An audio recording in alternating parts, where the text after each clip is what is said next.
నీ సన్నిధిని ప్రేమించి ఈ గుడ్ ఫ్రైడే రోజున, మంచి శుక్రవారం రోజున ఉపవాసములతో ఈ 40 దినముల నుంచి కనిపెడుతూ ఈ చివరి 2 రోజుల్లో తండ్రి ఒక అద్భుతాన్ని సొంతం చేసుకోవాలని ఆశతో ఉన్న వాటిని ఒకసారి జ్ఞాపకం చేసుకున్నాను తండ్రి. నీకే స్తోత్రం, నీకే స్తోత్రం, నీకే మహిమ, నీకే ఘనత ప్రభావం అర్పించుకొచ్చున్నాం తండ్రి. దేవా, నీ కార్యంలో ఉన్నతమైనది, నీ కార్యంలో ఆశ్చర్యమైనది తండ్రి. నీవే సహాయకుడి కొట్టి సహాయం చేసి ప్రభా నీ కృపను మా పట్ల విస్తరింపచేయమని, ప్రభా నీ కృపలో మమ్మల్ని బ్రతికించమని అమ్మగారికి ఇచ్చినటువంటి ఆరోగ్యాన్ని బట్టి వందనములు తండ్రి. గత సంవత్సరంలో తండ్రి ప్రభా ఆ యొక్క తండ్రి జరిగినటువంటి ఆపరేషన్లో తండ్రి మీరు తోడుగా ఉన్నారు. నీవు ఇచ్చినటువంటి ఆయుష్ ఆరోగ్యాన్ని బట్టి ఉన్నాము. సంఘంలో అనేక మంది బిడ్డలు అనారోగ్యాలే ఉన్నారు తండ్రి. ప్రభా వారి యొక్క జీవితాల్లో ప్రభా ఆరోగ్యం దయచేయమని అడుగుతున్నాను తండ్రి. నీ సన్నిధిలో ఉండలేకపోయారు, హాస్పిటల్లో ఇంట్ల దగ్గర బలహీనలుగా ఉన్న వారిని జ్ఞాపకం చేసుకురండి ప్రభా. వారు ఎక్కడున్నప్పటికీ నీ సన్నిధిని వారిపైన కొమ్మరింపజేసి నీవే సహాయకుడి కొన్ని సహాయం చేయమని యేసు అతి పరిశుద్ధ నామములో ప్రార్థన వేడుకొనిచున్నాను తండ్రి. ఆమేన్. యేసుక్రీస్తు ప్రభువారు సిలువలో పలికినటువంటి 4వ మాట మత్తయి సువార్త 27వ అధ్యాయము 46వ వచనం. ఒకసారి చూడండి. మత్తయి సువార్త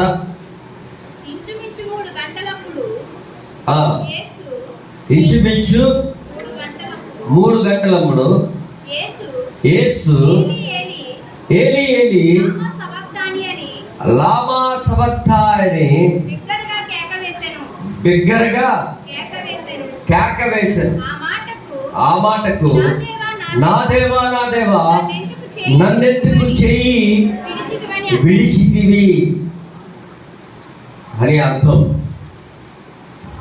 కొంచెం కరోనాలో కూర్చున్నారు అందరూ దూరంగా మధ్య మధ్య గ్యాప్ పెట్టి కొంచెం ఎదరండి, ఎదురు వస్తారు. ఫస్ట్ వేగ వచ్చారు అంటే ఫాస్ట్ గారు. ఏలి ఏలి లామా సబక్తా అని బిగ్గరగా కేక వేశారు. ఈ స్తంభం దగ్గర ఉన్న వాళ్ళు కదలరు, మిగిలిన వాళ్ళు అందరూ కదలండి. రిజర్వేషన్ జనరల్ భోగి అంతా ముందుకు వచ్చేది, ఎదురుకు వచ్చాడు. రిజర్వేషన్ సీట్లు అలా ఉంచండి. రిజర్వేషన్ తెలిసిన గోడ స్తంభాలు, మిగిలిన నార్మలే కుర్చీలు రిజర్వేషన్. వారిని ఎవరు కదలచలేదు. ఇది ఏసీ ఫస్ట్ క్లాస్. ఏమన్నది ఈ బ్యాచ్ రంగురంగులు కుర్చీలు. హల్లెలూయా. ఏలి ఏలి లామా సబక్తాయని బిగ్గరగా అరిచారంట. ఎంతమంది బిగ్గరగా అరిచేవాళ్ళు ఇక్కడ ఉన్నారు? ఎంతమంది మీరు ఎప్పుడు అరిచుంటారు బిగ్గరగా? ఒకసారి జ్ఞాపకం చేసుకోండి. చాలా సందర్భాల్లో బిగ్గరగా అనడం, కోపం వచ్చి అరిచేది వేరు, బాధ వచ్చి అరిచేది వేరు.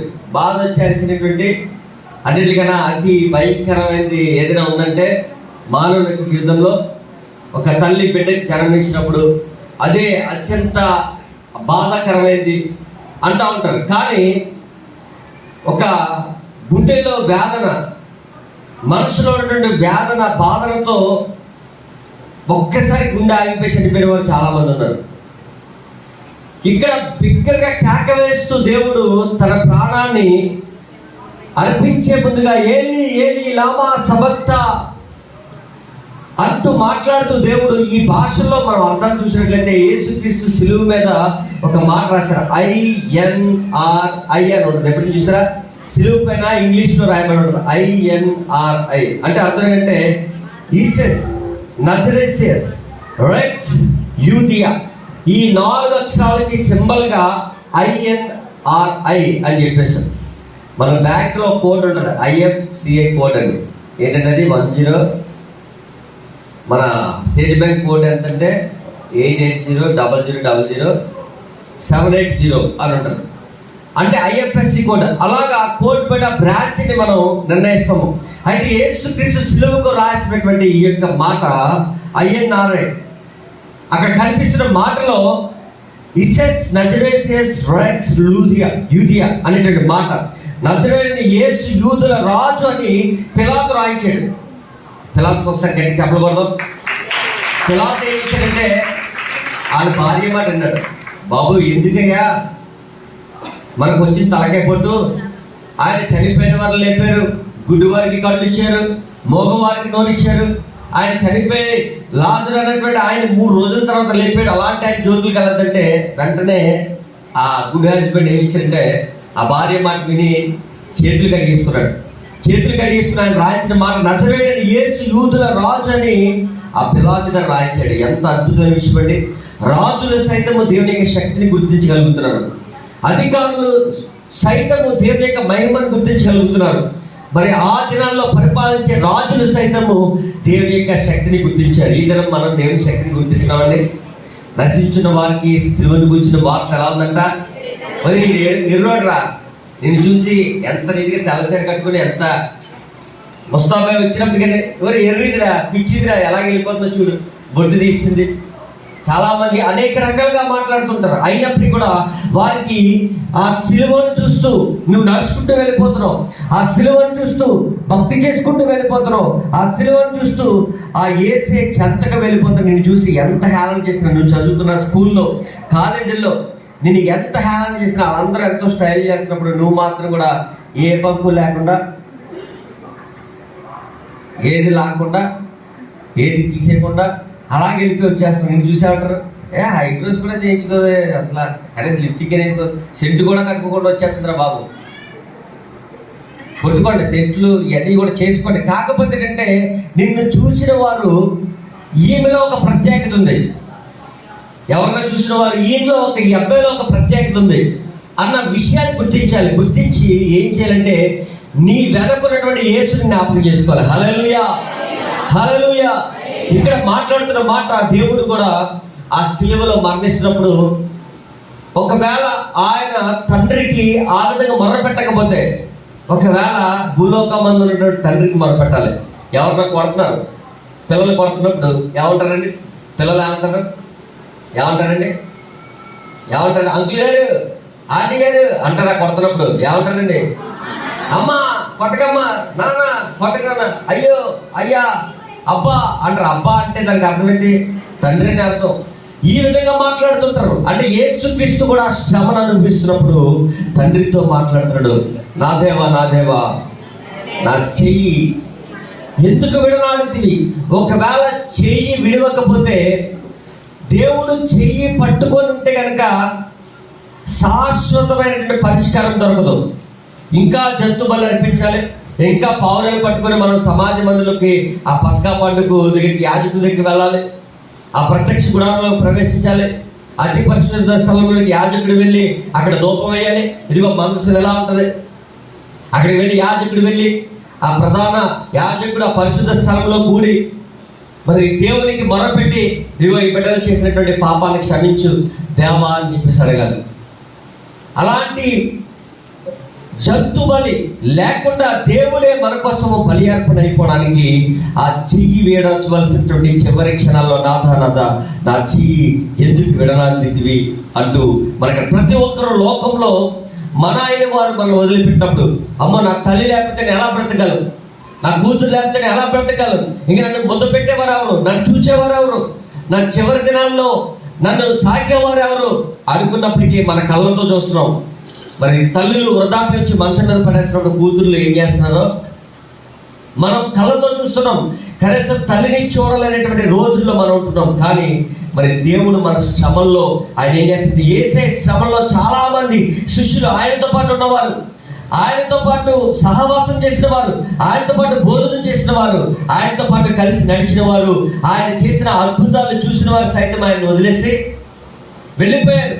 యేసు సిలువలో శ్రమ అనిపిస్తున్నప్పుడు ఆయనతో పాటు ఉన్నటువంటి శిష్యులు ఆ బాధ అనిపించలేదు. కానీ ఆయనతో పాటు ఉండకుండా వారందరూ కూడా ఎవరి దారిని వారు వెళ్ళిపోయారు. నన్ను కూడా కొడతారేమో, ఆ యేసుక్రీస్తు పక్కన నన్ను కూడా ఆ సిలువలో వేలాడదీస్తారేమో అంటున్నట్టుగా అనేక మంది వెళ్ళిపోతున్నటువంటి సమయాల్లో యేసుక్రీస్తు ప్రభువారు మాత్రం ఆయన తండ్రితో మాట్లాడుతున్నాడు. ఇదిగో దేవా, అందరూ నన్ను హింసిస్తున్నారు, నా శిష్యులు కూడా వదిలి వెళ్ళిపోయారు, ఇక చివరిగా నీవు కూడా నన్ను వదిలేస్తున్నావా అంటూ మాట్లాడుతున్నాడు. ఒకసారి రోమిల్ రాసిన పత్రిక 8వ అధ్యాయం 32వ వచనం ఒకసారి చూడండి.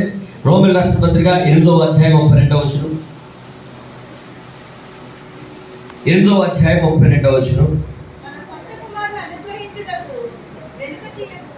తన సొంత కుమారుని అనుగ్రహించుటకు వెనుక తీయక మనం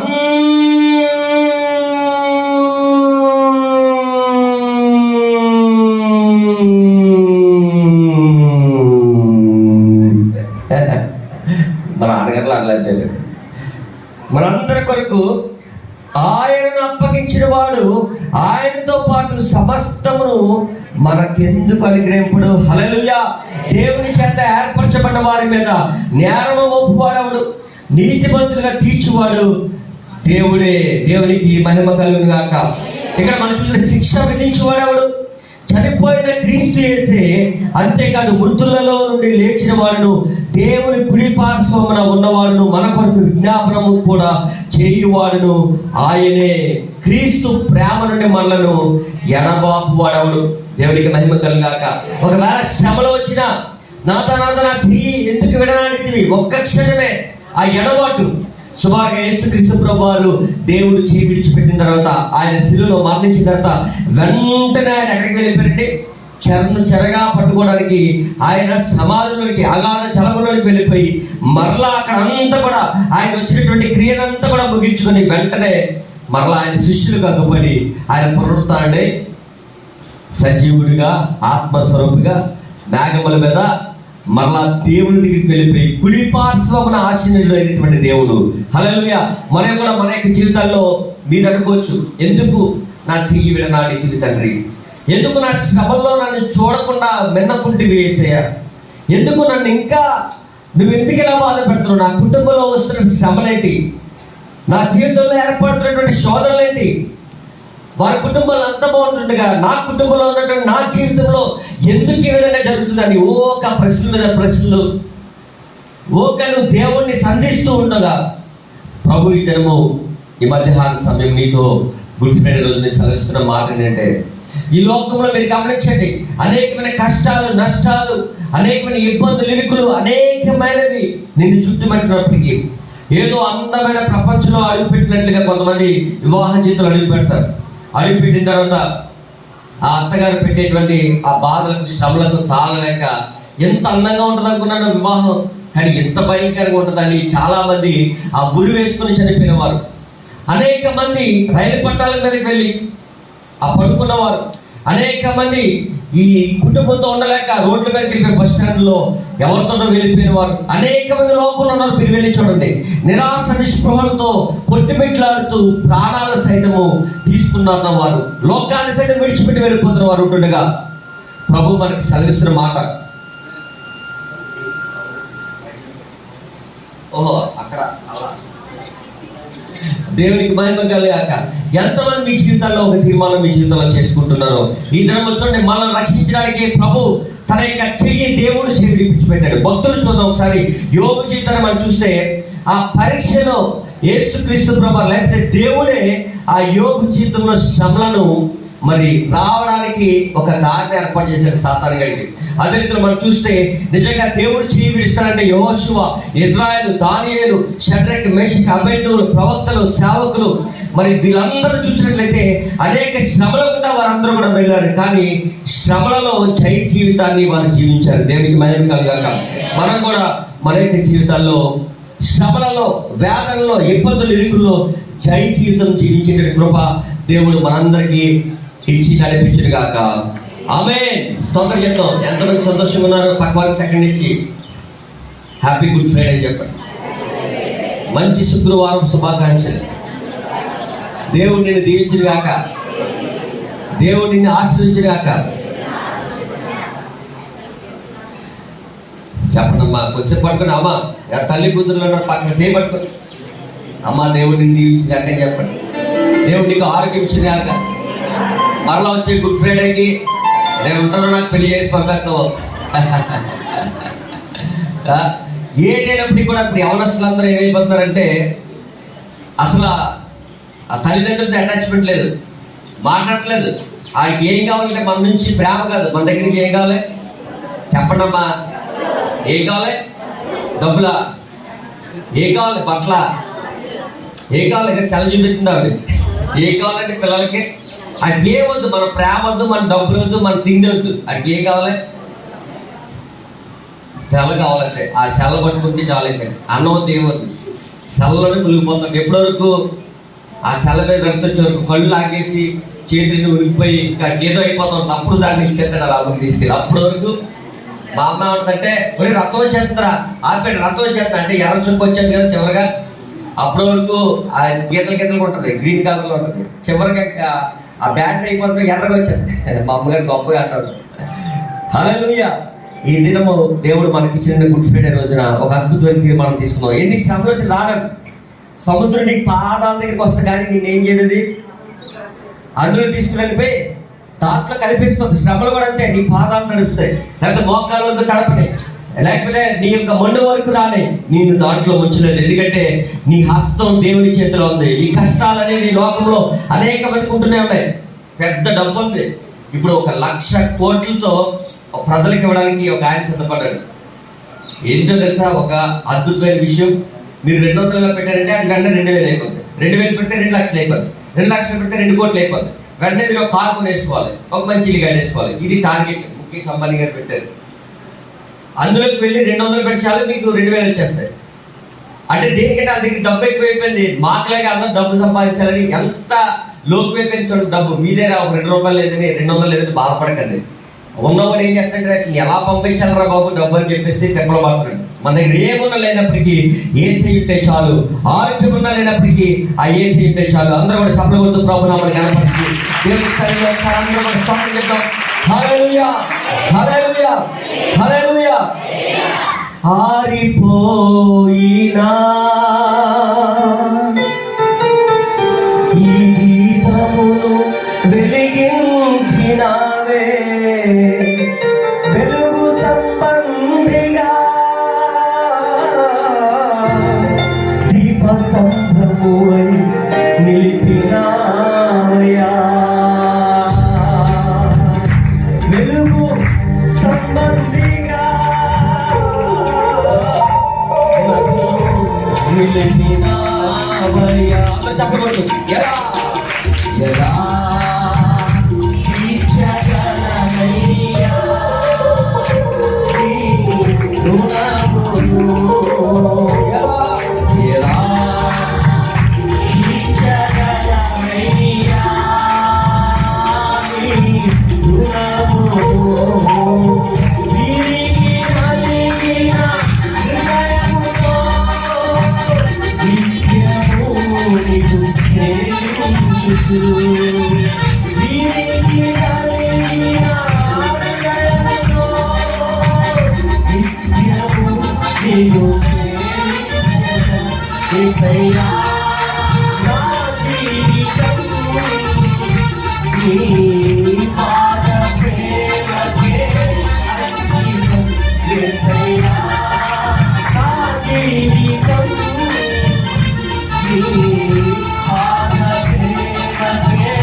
దగ్గరగా చెప్పబోతున్నావు.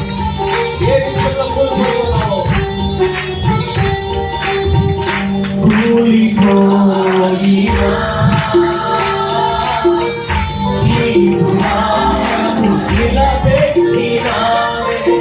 అందరూ చెప్తాం. ఏ విషయంలో కోల్పోతున్నావు? పాపంలోనా, శాపంలోనా?